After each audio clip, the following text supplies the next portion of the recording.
Welcome to the last base I will ever create. In today's episode, I'm going to be talking about my initial upgrade order and the troops I'm using to collect gold and elixir at Town Hall 5. Stay tuned.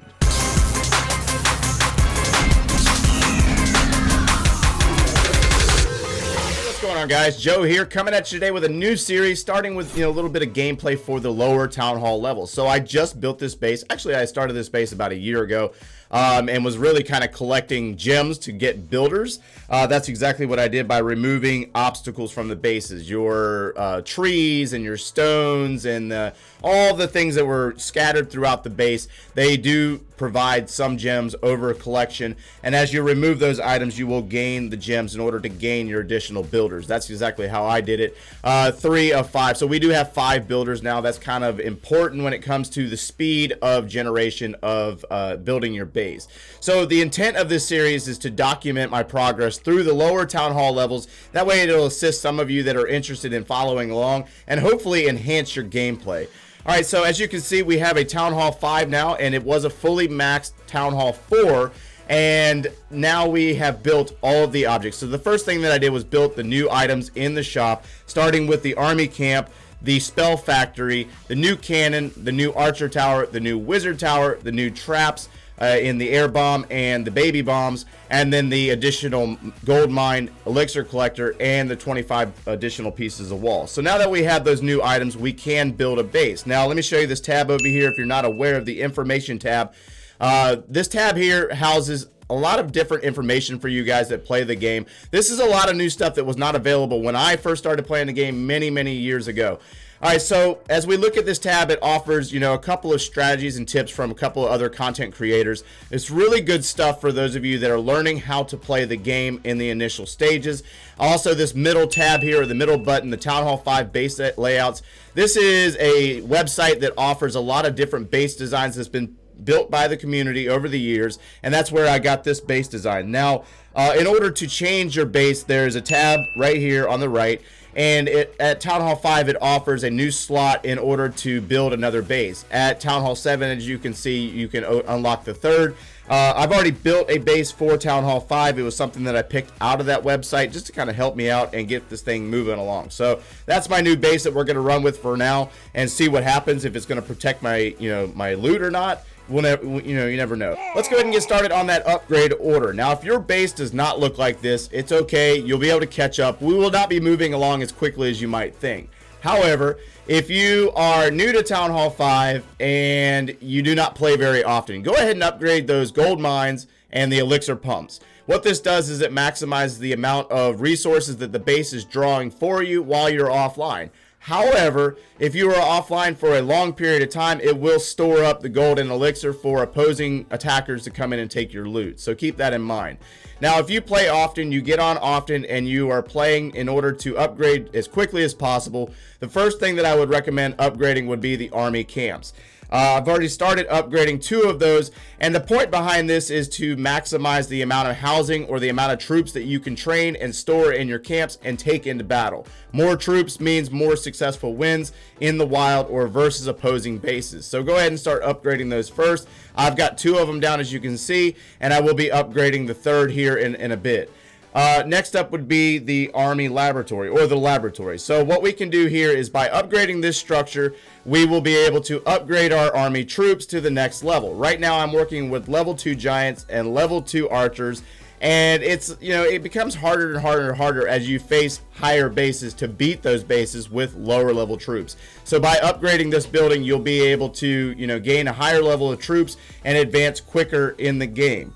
Next up, I would recommend that you upgrade your barracks. Now, so we have 3 barracks available, and by upgrading the barracks to the next level, we will be able to unlock a new troop. In this case, we have the wizard that's available for unlock, and the wizard is a stronger troop compared to the archer and barbarians. He does splash damage, and he works really well with the giants. So what I'm going to do here is I'm going to go ahead and put one of these barracks down in order to unlock the wizards, and next up we will have an army camp, and then we will have barracks. We have 2 more barracks to upgrade, and then we'll start working into our defenses from there. And that's pretty much it for now, guys. That's basically where we're going to leave off when it comes to upgrade order.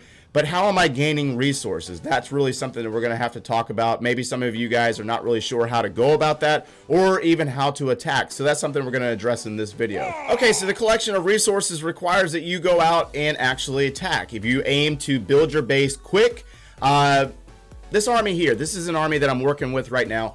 And we have the giant, we have wall breakers, and we have the archers. Now, there's different types of troops within the game, and there's some things that you need to understand if you are aiming to attack out in the wild, quote unquote farming. You'll hear that term used quite a bit. It's called farming. And what I mean by farming is that I'm looking for resources, bases with a lot of resources, to take the resources, bring back to my base, and put to good use. That's the point.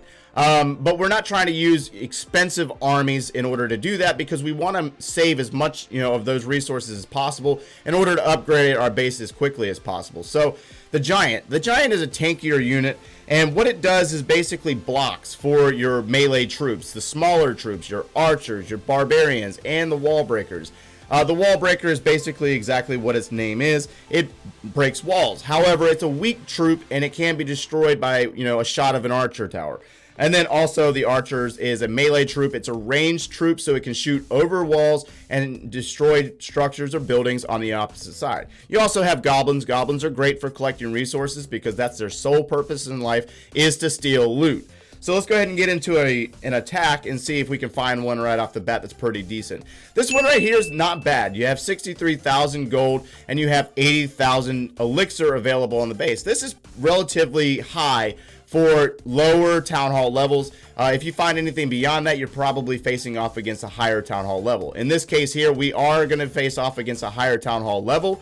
This looks like a town hall 6. And a lot of the resources are in the gold mines and elixir pumps. So this guy has been offline for a long time, like I was talking about earlier. And you see where all the gold and elixir is stored up. We're going to go ahead and hit this base. Now the thing is we only have 3 minutes to attack, so we have to make the most of it. And when it comes to the giants, you have to kind of keep them together. If they stray off, they get picked off easily. Now what I'm going to do is I'm going to probably come in over here, and we're going to start out by step 1, dropping our giants. We'll start by dropping our wall breaker in order to open up the base for them. And what that does is I start out with one wall breaker in order to scout out for baby bombs. A lot of times players will drop baby bombs on the outside of the base in order to stop the wall breaker from opening up the base. And once that's done, then it leaves your giants on the wall.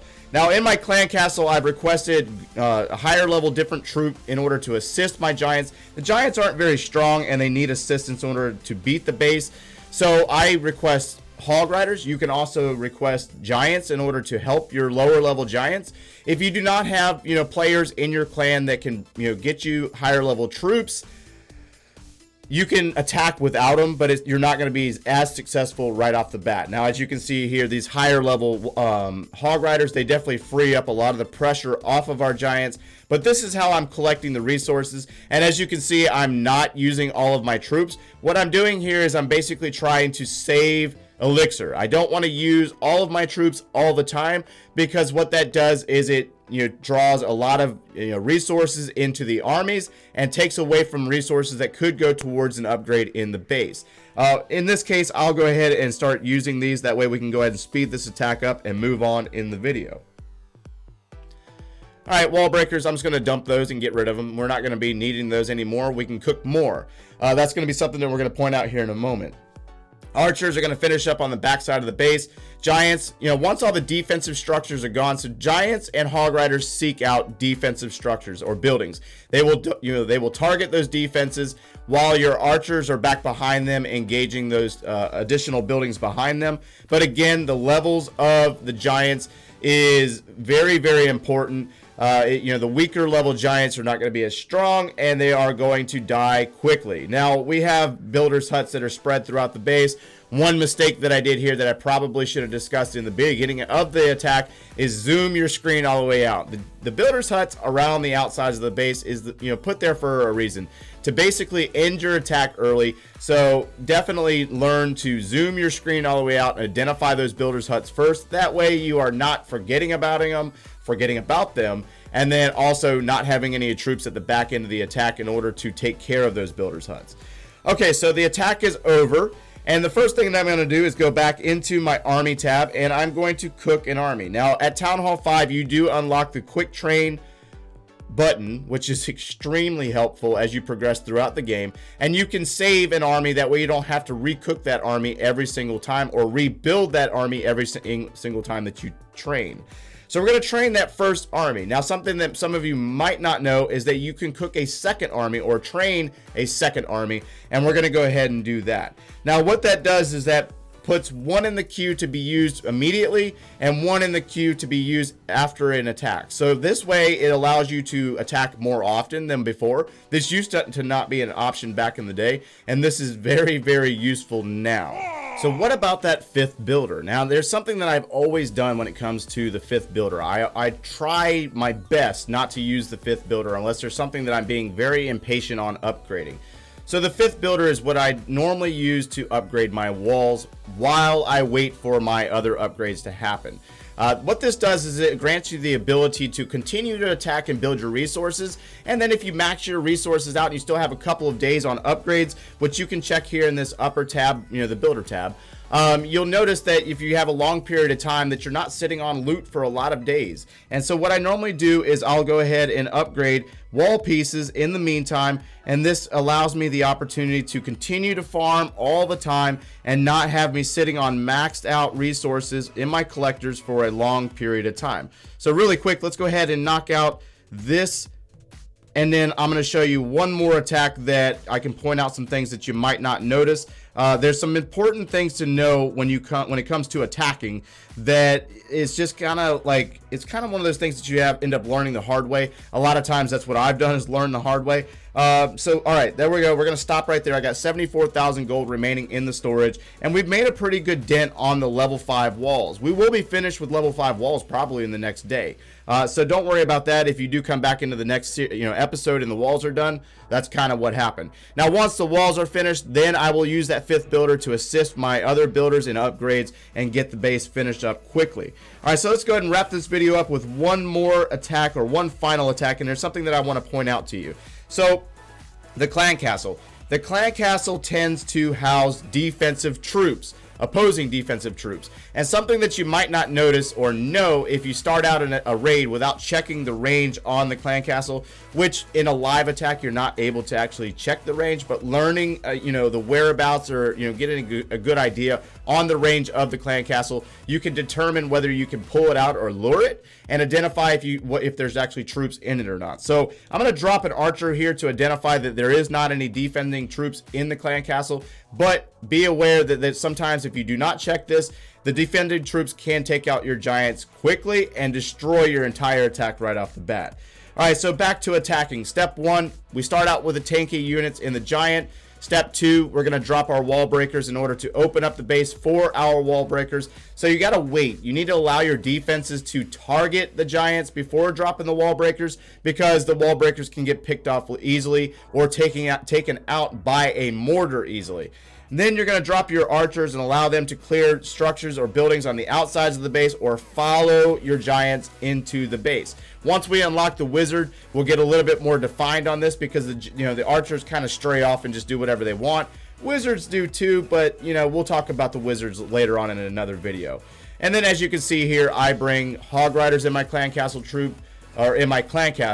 in order to help my giants out. You can also bring higher level giants. That will definitely help you out as well. And it's just a matter of preference. It's really up to you guys. What did you guys use as Town Hall 5s or lower level Town Halls? If you guys are already maxed out or whatever and watching this video, we're actually kind of interested to see. Drop those things down in the comments below and let us know what you use in order to help other players out that could be starting out this game. Anyways, this attack is going to wrap out. You saw that it was 100%. That's going to finish this up, guys. I'm going to do my very best to capture every upgrade on camera. That's the intent here of this series, to capture the progress of this base as we move throughout the series. And other than that, that's going to wrap us up, guys. So if you enjoyed the content today, smash that like button, subscribe if you aren't already, and thanks for watching, guys. Either way, I wish you had done that on live stream. I mean, that was super cool, Oh